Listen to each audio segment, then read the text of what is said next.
तो दोस्तों अभी 2-3 दिनों पहले मैंने आपको एक वीडियो बनाकर खबर दी थी कि लगातार डिस्काउंट कम हो जाने के बावजूद भारत की तरफ से जुलाई मंथ में बहुत ज्यादा भारी मात्रा में रशिया से क्रूड ऑयल खरीदा गया और वही आंकड़ा हम लोगों ने वापस से अचीव करना शुरू कर दिया है जो कि मई मंथ में हम लोगों ने किया था। और ये खबर बड़ी इसलिए थी क्योंकि डिस्काउंट कम कर देने की वजह से जो जून मंथ में खरीद की गई थी भारतीय रिफाइनरीज द्वारा रशियन क्रूड ऑयल, उसमें कमी देखने के लिए मिली थी और कमी काफी ज्यादा बड़ी थी।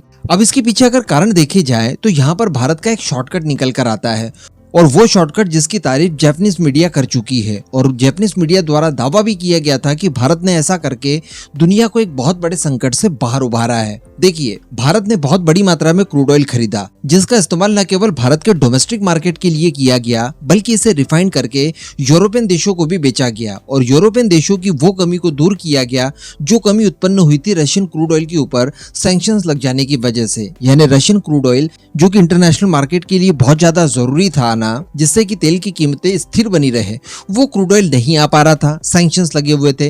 लेकिन भारत ने इन सैंक्शंस की परवाह न करते हुए एक शॉर्टकट तरीका निकाला जिसके जरिए भारत ने भारी मात्रा में रशिया से क्रूड ऑयल खरीदा, उस क्रूड ऑयल को रिफाइन करके फिर यूरोपियन देशों तक बेचा। अल्टीमेटली इंटरनेशनल मार्केट में जो रशियन क्रूड ऑयल रोका गया था उसे लाने की जिम्मेदारी भारत की थी और भारत ने कैसे न कैसे करके इसे इंटरनेशनल मार्केट तक पहुंचाया जिसकी तारीफ खुद जापानीज मीडिया द्वारा की गई थी। तो अल्टीमेटली भारत ने एक बहुत बड़े संकट से दुनिया को बाहर निकाला, क्योंकि आप खुद ही सोचकर देखिए, अगर भारत ऐसा नहीं करता तो भारत अपनी जरूरत का भी क्रूड ऑयल दूसरे देशों से खरीदता और यूरोप भी अपनी जरूरत का क्रूड ऑयल दूसरे देशों से खरीदता और रशिया का क्रूड ऑयल वैसे का वैसे ही पड़ा रहता। तो इंटरनेशनल मार्केट में सोचिए क्रूड ऑयल की कीमतें कितनी ज्यादा अस्थिर हो जाती, ये लगभग $100 के भी पार चली जाती। और जापानीज मीडिया में भी यही बताया गया था कि अगर भारत ऐसा नहीं करता तो क्रूड ऑयल की कीमतें $120 प्रति बैरल तक कब की पहुंच गई होती, जो कि भारत की वजह से 70 और 72 के आसपास झूलती रही। तो अब ऐसे ही शॉर्टकट भारत एक और बिजनेस में निकालने जा रहा है। जी हाँ, और ये काफी ज्यादा जरूरी है,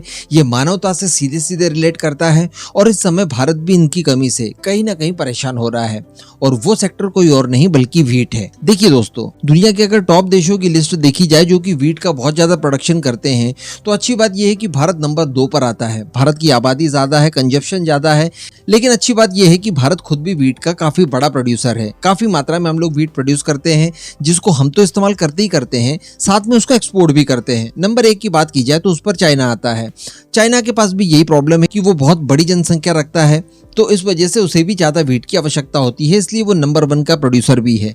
नंबर 3 पर आता है रशिया। इसके बाद कई और सारे देशों के नाम आते हैं और साथ में यूक्रेन का नाम भी आता है। अब रशिया और यूक्रेन का माल इंटरनेशनल मार्केट में पहले बड़ी आसानी से आ जाया करता था, जिस वजह से दुनिया भर में जो गेहूं की आपूर्ति थी वो सुनिश्चित हो जाया करती थी। काफी कम रेट्स के ऊपर दुनिया भर के छोटे से लेकर बड़े देश तक वीट को प्रिक्योर कर पाते थे। लेकिन दोस्तों, अब हम लोग देख पा रहे हैं कि रशिया के गेहूं सैंक्शंस की वजह से नहीं आ पा रहे हैं, तो वहीं पर ब्लैक सी की ग्रैंड डील तोड़कर रशिया यूक्रेन का माल भी इंटरनेशनल मार्केट में आने से रोक रहा है। तो ऐसी परिस्थिति में खाने वाले तो उतने ही हैं, लेकिन गेहूं सप्लाई करने वाले 2 कॉम्पिटिटर और बड़े साइज के कॉम्पिटिटर रेस से बाहर हो जा रहे हैं। तो हर हाल में क्राइसिस तो बढ़नी ही है क्योंकि आवश्यकता तो उतनी ही है। तो इसके लिए भारत ने एक समाधान निकाला है। बताया ये जा रहा है कि भारत बड़ी मात्रा में गेहूं का इंपोर्ट करने जा रहा है, जिसके लिए भारत द्वारा जो इंपोर्ट टैक्स लगाया जा रहा था 40% का गेहूं के ऊपर, उसे हटाने के ऊपर विचार कर रहा है। मैं आपको बता दूं कि ऐसा साल 2017-18 में भी भारत ने किया था, जिस समय भारत के अंदर गेहूं की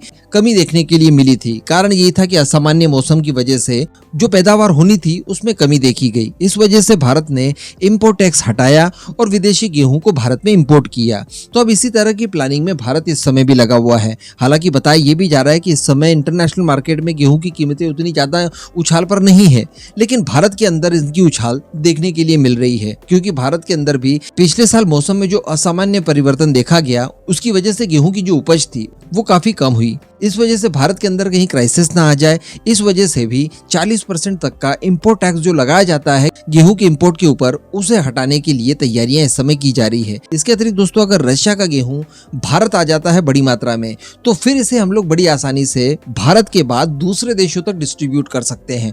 वैसे भी भारत की तरफ से गारंटी दी गई थी, प्राइम मिनिस्टर मोदी ने खुद कहा था जब रशिया यूक्रेन वॉर शुरू हुआ था कि दुनिया का पेट भरने के लिए भारत तैयार है। लेकिन चूंकि क्राइसिस भारत के अंदर भी चल रहे हैं, रिसेंटली हम लोगों ने चावल के एक्सपोर्ट के ऊपर बैन लगाया, जिससे दुनिया के अंदर काफी ज्यादा हाहाकार मचा हुआ है। मैंने आपको कल ही वीडियो बनाकर बताया था कि व्हाइट राइस उसकी कीमतें पिछले 12 साल के रिकॉर्ड को तोड़ चुकी है, क्योंकि भारत की तरफ से 25% व्हाइट राइस की आपूर्ति की जाती थी दुनिया भर को, जो कि अब नहीं हो रही है। तो वैसे ही भारत के ऊपर इंटरनेशनल प्रेशर भी काफी ज्यादा पड़ रहा था। दुनिया भर की बड़ी बड़ी संस्थाएं भारत को प्रेशराइज करने की कोशिश कर रही थी, क्योंकि गेहूं तो आ ही नहीं रहा है, अब आप चावल भी रोक रहे हैं तो दुनिया क्या भूखों मरेगी। इस वजह से भारत ने ये शॉर्टकट निकालने की तैयारी कर ली है। रशिया से हम लोग भारी मात्रा में गेहूं को इंपोर्ट कर पाएंगे। हालांकि यहाँ पर केवल रशिया ही एकमात्र ऑप्शन नहीं है, क्योंकि रिपोर्ट में स्पष्ट बताया गया है कि ऑस्ट्रेलिया भी इस मामले में हमारा सहयोग कर सकता है। तो ऑस्ट्रेलिया से भी हम लोग बड़ी मात्रा में गेहूं का इंपोर्ट कर सकते हैं। इसके अलावा भी कुछ और देश है जिनके पास अपनी जरूरत का सरपास क्वांटिटी में गेहूं पड़ा हुआ है, तो वहां से भी हम लोग प्रोक्योर कर सकते हैं। चूंकि हम लोगों ने इंपोर्ट टैक्स हटा दिया, इस वजह से कोई भी बड़ी आसानी से हमें गेहूं बेच सकता है। उसके बाद हम लोग इन्हें एज इट इज भी दूसरे देशों को एक्सपोर्ट कर पाएंगे, हमारी खुद की जरूरतें भी पूरी कर पाएंगे। और जो सबसे बड़ा विजन देखा जा रहा है वो देखा जा रहा है प्रोसेसिंग के जरिए, यानी इसी व्हीट को हम लोग प्रोसेस करके इसका आटा वगैरह तैयार करेंगे, जिससे हमारी फ्लोर मिल्स को तो फायदा होगा ही होगा। इसके साथ साथ जब हमारे व्यापारी इस फ्लोर को यानी आटे को एक्सपोर्ट करेंगे प्रोसेसिंग के बाद, तो खड़े गेहूं की तुलना में प्रोसेसिंग वाले प्रोडक्ट की कीमत कई गुना ज्यादा मिलेगी। तो वहां पर भी भारत को अच्छा खासा एडवांटेज देखने के लिए मिल सकता है।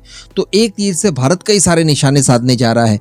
भारत के अंदर घरेलू बाजार में भी कीमतें कम करवा देगा गेहूं की। इसके साथ साथ जो वर्ल्ड में क्राइसिस चल रहा है वो भी इससे काफी ज्यादा कम हो जाएगा, क्योंकि रशियन गेहूं इंटरनेशनल मार्केट तक पहुंच जाएगा, हमारे व्यापारियों को फायदा भी मिल जाएगा। और चावल एक्सपोर्ट पर जो हम लोगों ने बैन लगा कर रखा है, जिसकी वजह से हमारे ऊपर दबाव आ रहा है, वो दबाव भी हट जाएगा। और संभवतः इसके लिए हम लोग रुपीस का भी इस्तेमाल कर पाएंगे अगर रशिया से ट्रेड करते हैं तो। इस पूरे मुद्दे पर अब आपका जो भी मानना हो नीचे कमेंट करके जरूर बताइएगा।